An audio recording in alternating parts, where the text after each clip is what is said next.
संत शिरोमणि आचार्य गुरुवर श्री विद्यासागर जी महाराज की जय। और हम योग प्रणेता मुनि श्री 108 प्रणम्य सागर जी महाराज की जय। ओम अरहम नमः। श्री तत्वात् सूत्र के दूसरे अध्याय की कक्षा में आप सभी का स्वागत है। तो चलिए अब हम पूछे मुनि श्री से आज की कक्षा का श्रवण कर अपना मोक्ष मार्ग प्रशस्त करते हैं। मोक्ष मार्गस्य नेतारं भेत्तारं कर्म भूभृतां ज्ञातारं विश्वतत्त्वानां वन्दे तद्गुणलब्धये। तत्वार्थ सूत्र ग्रंथराज में दूसरे अध्याय में जीव के भावों का वर्णन चल रहा है। 5 प्रकार के जीव के भाव बताए गए हैं जो कि कर्म के ही ऊपर निर्भर हैं। एकमात्र पारिणामिक भाव ही ऐसा होता है जो कर्म की अपेक्षा नहीं रखता। अन्य जो भाव हैं वो कर्म की अलग अलग जो दशाएं बनती हैं उनके आधार पर वो भाव उत्पन्न होते हैं। कर्म का उदय तो सभी लोग जानते ही हैं और उदय को ही सभी लोग समझते हैं। केवल कर्म का उदय चल रहा है महाराज क्या करें, कर्म का उदय चल रहा है महाराज क्या करें। तो कर्म का उदय तो सब जान रहे हैं, लेकिन केवल कर्म में एक उदय वाली ही दशा नहीं होती, उदय के अलावा और भी कुछ होता है। ये अब आपको जानना है। तो कर्म के उदय में तो हमारे अंदर अनुभव होता ही है और उदय के कारण से हमारे अंदर औदैहिक भाव पैदा होते हैं। लेकिन कर्म का जब उपशमन होता है, क्षय होता है, क्षयोपशम होता है, तो उनसे भी भाव पैदा होते हैं। ये भी अब आपको जानकारी रखना है। उपशम से होने वाले भी भाव हैं जो बताए गए, औपशमिक सम्यक्त, औपशमिक चारित्र। इसके बाद में क्षय से उत्पन्न होने वाले जो कर्म के भाव हैं उनके बारे में भी आपको बताया गया और उसी की चर्चा अभी चल रही है। 9 प्रकार के ये क्षयिक भाव हैं जिनका कि सूत्र पढ़ कर के कल आपको अर्थ तो बता दिया गया था। अगर हम थोड़ा सा जानना चाहें कर्म के क्षय से होने वाले जो क्षयिक भाव हैं उनका थोड़ा सा हम परिचय और प्राप्त कर सकते हैं। जैसे कि क्षयिक दान, क्षयिक ज्ञान जो सबसे पहले बताया गया। अगर हम देखें क्षयिक ज्ञान तो क्या वस्तु है? क्षयिक ज्ञान, ज्ञान का यह क्षयिक भाव है। अब आप ये भी समझने लग जाएं कि सम्यक दर्शन का क्षयिक भाव अलग चीज है और ज्ञान का क्षयिक भाव अलग चीज है। सम्यक दर्शन में जब क्षयिक भाव आएगा तो वो कहलाएगा क्षयिक सम्यक्त, जिसका भी वर्णन इसी सूत्र में च शब्द से कर दिया गया। और जब ज्ञान का क्षयिक भाव आएगा तो वो कहलाएगा क्षयिक ज्ञान। सभी क्षयिक भाव एक साथ उत्पन्न नहीं हो जाते। क्षयिक सम्यक्त्व में और क्षयिक ज्ञान में गुणस्थानों की अपेक्षा से अंतर दिखाई देता है। क्षयिक सम्यक्त्व तो चतुर्थ गुणस्थान में भी हो सकता है। चौथे से लेकर के आगे के सभी गुणस्थानों में क्षयिक सम्यक्त्व रह सकता है, रहता है। लेकिन क्षयिक ज्ञान चौथे गुणस्थान में नहीं होगा।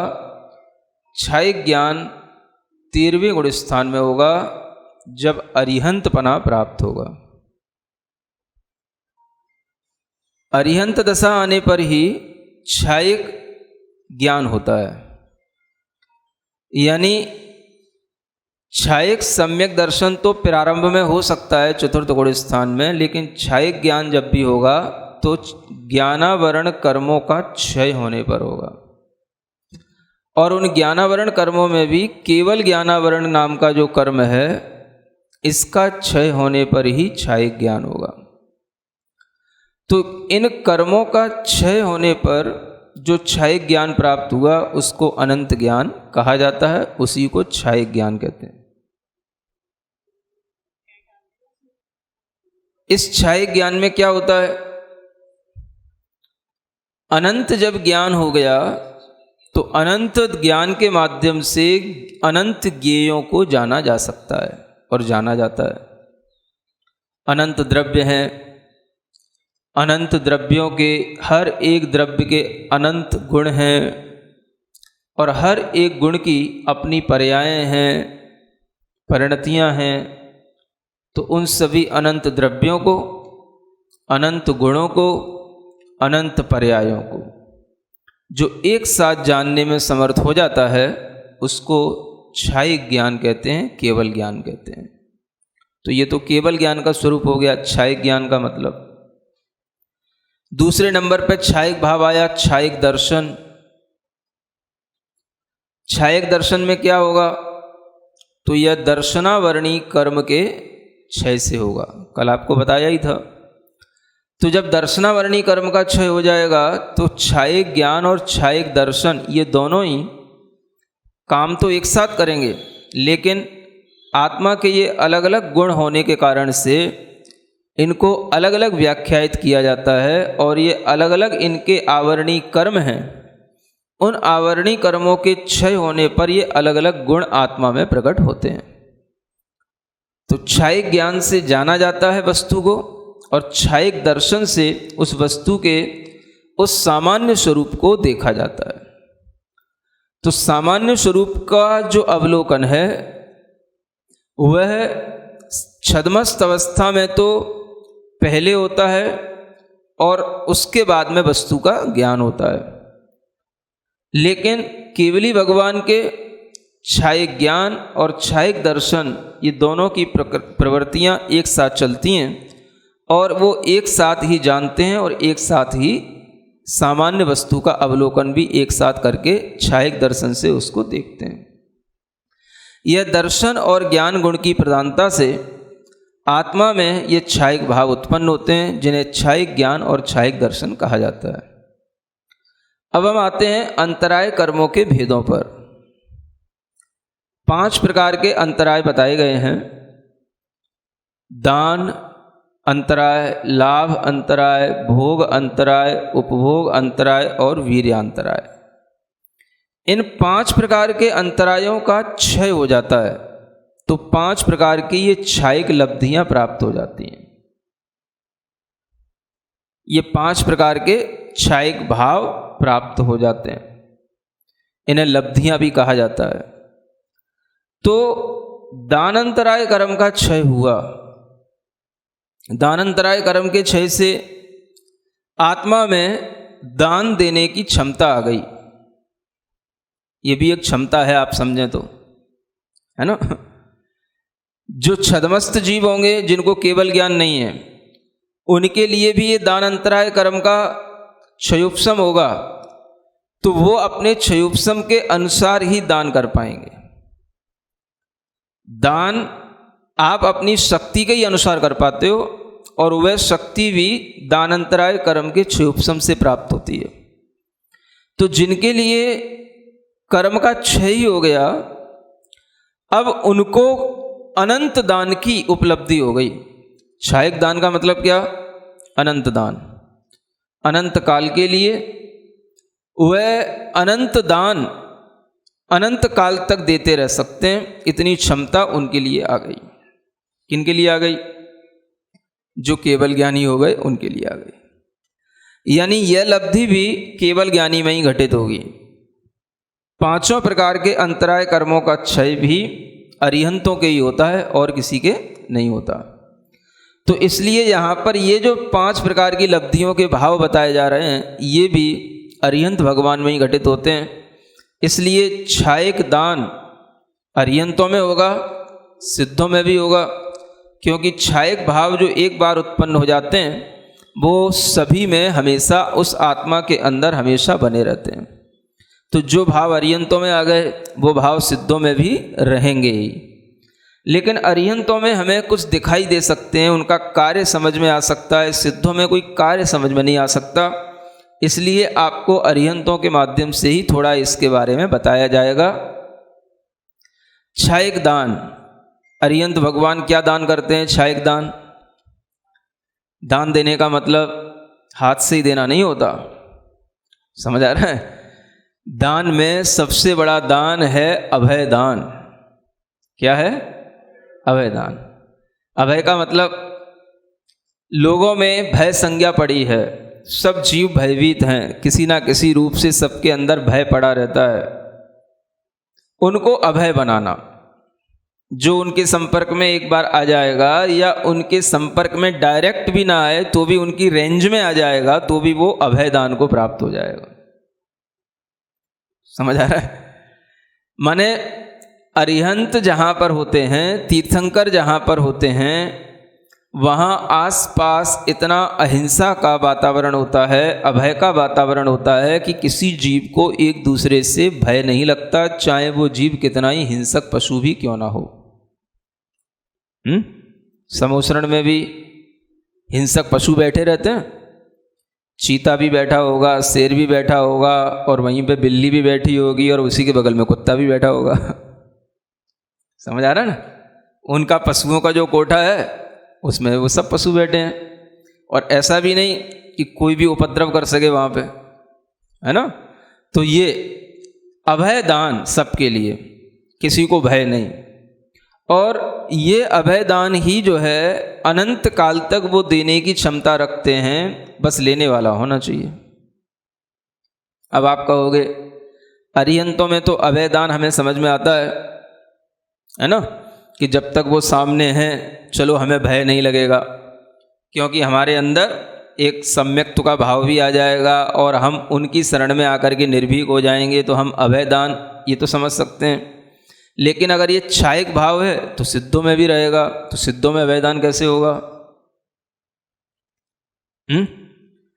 तो आप ये ध्यान रखें कि सिद्धों में अभय दान शरीर नहीं है, इसलिए उनकी आत्मा का वह क्षायक भाव होकर के उनके अंदर अभय दान का भाव तो निरंतर है।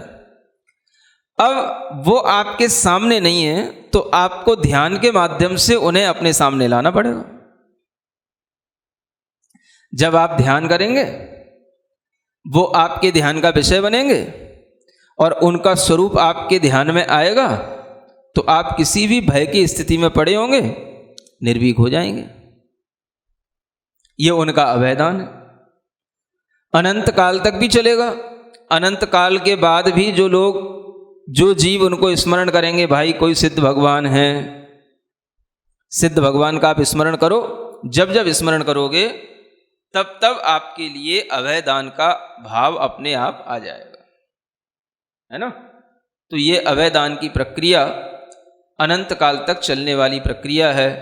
ये अरिहंतों में तो शरीर के साथ अनुभूति में आती है, लेकिन सिद्धों में आपको खुद अनुभूति में लाना पड़ेगा उनका ध्यान करके। तो वो तो दान कर ही रहे हैं, इसलिए मैं कहता हूँ सिद्ध भगवान भी दान करते हैं, बस आपको लेने के लिए उनका ध्यान करना है। जब आप ध्यान करोगे तो आप भी अभय को प्राप्त हो जाओगे। ठीक है?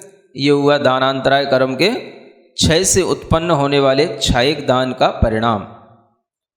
लाभ अंतराय कर्म का क्षय हुआ तो क्या होगा? क्षायक लाभ की प्राप्ति हुई। वो भी किनको होगी? अरिहंतों को होगी। क्षायक लाभ के होने से क्या होगा? उनके अंदर क्या दशा प्रकट होगी? तो आचार्य कहते हैं कि क्षायक लाभ जब अरिहंतों को हो जाता है तो उन अरिहंतों को उस क्षायक लाभ के कारण से उनके शरीर बिना कबलाहार के भी बहुत समय तक बना रहता है। समझ में आया?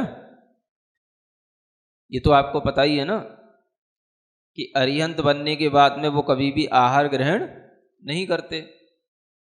अब अरिहंत मान लो वो बन गए, 8 वर्ष अंतर मुहूर्त के बाद अरिहंत बन सकते हैं जन्म लेने के बाद।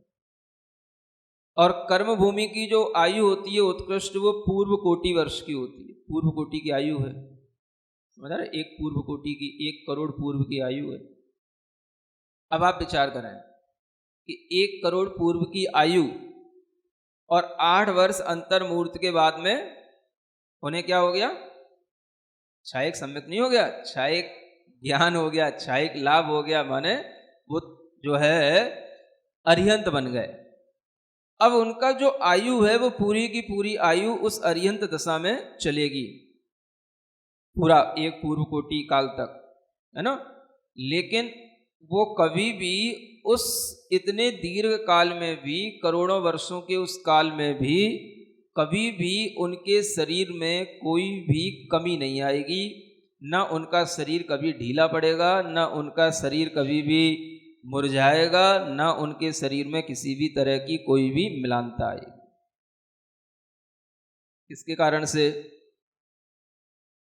क्षायिक लाभ होने के कारण से। ये देखो, आत्मा की शक्तियां ऐसे प्रकट होती हैं। जब क्षायिक लाभ हुआ तो क्या होगा? शरीर के लिए भोजन की आवश्यकता नहीं होती है।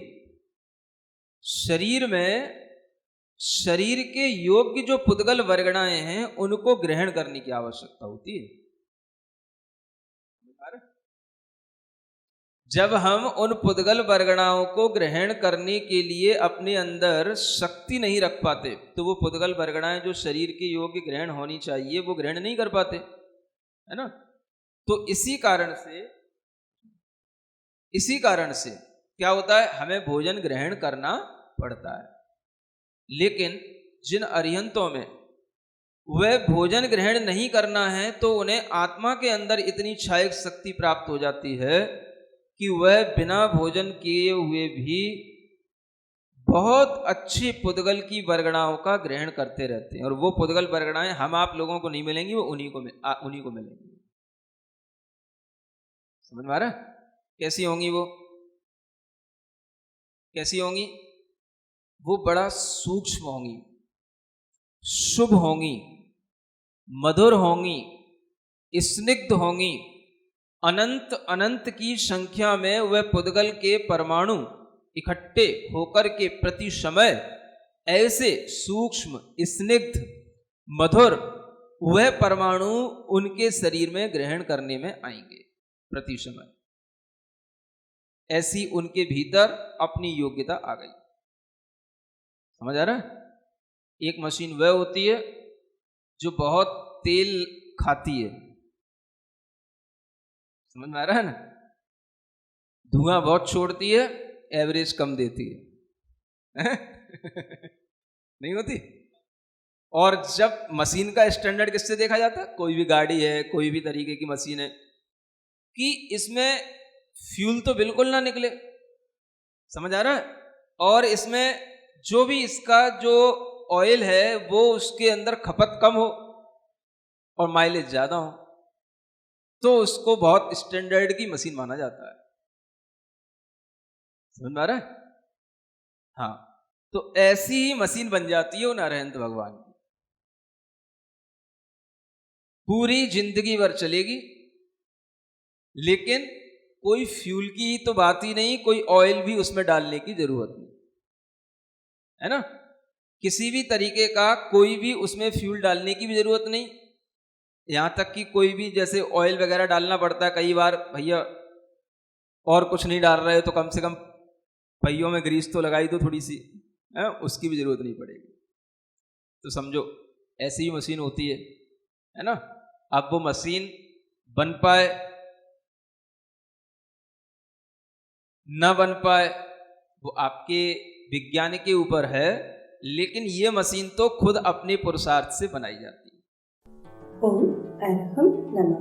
तो चलिए आज के कक्षा का एक क्विक रिवीजन कर लेते हैं। अध्याय 2 में हम जीव के भावों के बारे में सीख रहे हैं। हमने सीखा पारिणामिक भाव कर्म की अपेक्षा नहीं रखते। अन्य 5 भाव कर्म के कारण होते हैं, जैसे औदिक भाव कर्म के उदय से और औपशमिक भाव कर्म के उपशमन से। क्षायिक भाव कर्मों के 6 से होते हैं। हमने इसके 9 प्रकारों को जाना। ज्ञान का क्षायिक भाव क्षायिक ज्ञान है। यह केवल ज्ञानावरण कर्म के 6 से होगा। इसे अनंत ज्ञान भी कहते हैं और इससे अनंत ज्ञेयों को उनके अनंत गुणों और पर्यायों के साथ जानते हैं। यह केवल ज्ञान का स्वरूप है। यह अरिहंत दशा में 13वें गुण स्थान में होगा। वहीं क्षायिक संव्यक्त्व 4थे गुण स्थान में भी हो सकता है। दूसरा क्षायिक भाव क्षायिक दर्शन है। यह दर्शनावरणी कर्म के 6 से होगा। ज्ञान से वस्तु को जानते हैं और दर्शन से उसके सामान्य स्वरूप को देखते हैं। छद्मस्त अवस्था में दर्शन के बाद ज्ञान होता है, लेकिन केवली भगवान में क्षायिक ज्ञान और क्षायिक दर्शन दोनों एक ही साथ काम करते हैं। वह वस्तु का एक साथ ही सामान्य अवलोकन करते हैं और उसे जानते हैं। हमने जाना कि अंतराय कर्म 5 प्रकार के होते हैं: दान, लाभ, भोग, उपभोग और वीर्य। इन अंतराय कर्मों का 6 अरिहंतों के द्वारा ही होता है और उनके 6 से उनको 5 लब्धियों की प्राप्ति होती है। तीसरा क्षायिक भाव है क्षायिक दान। यह दानंतराय कर्म के 6 से होगा। छद्मस्त जीव अपने दानंतराय कर्म के 6 ऑप्शन के अनुसार ही दान कर पाता है। क्षायिक दान में अनंत दान की उपलब्धि हो गई। हमने जाना क्षायिक दान होने के पश्चात अरिहंत भगवान अभय का दान करते हैं। अभय अर्थात दूसरों से भय नहीं लगना। अरिहंत तीर्थंकर जहाँ होते हैं वहाँ अभय का वातावरण होता है। समुशरण में हिंसक पशु भी बैठे रहते हैं, पर कोई भी वहाँ पर उपद्रव नहीं करता। सिद्ध और शरीरी है, परंतु उनकी आत्मा में यह क्षायिक दान का भाव निरंतर रहता है। सिद्ध हमारे सामने नहीं है, मगर जब हम उनके स्वरूप का ध्यान करेंगे, उन्हें अपने सामने लाएंगे, तो अभय को प्राप्त होंगे, निर्भीक होंगे। यही उनका अभयदान है। चौथा क्षायिक भाव है क्षायिक लाभ। यह लाभांतराय कर्म के 6 से होगा। इसके कारण अरिहंतों का शरीर बिना कबलाहार के भी बिना मूर्छाए ढीला पड़े करोड़ों वर्ष तक बना रह सकता है। यह आत्मा की शक्ति है, लेकिन फल शरीर में दिखाई देता है। हमने जाना कि शरीर के लिए हमें भोजन की आवश्यकता उसके योग्य पुद्गल वर्गणाओं को ग्रहण करने के लिए होती है। क्षायिक लाभ होने के पश्चात अरिहंत पुद्गल वर्गणाओं को बिना भोजन के ग्रहण करते हैं। तो चलिए अब हम सभी जिनवाली स्तुति करेंगे और तत्पश्चात समय होगा आज के सवाल का।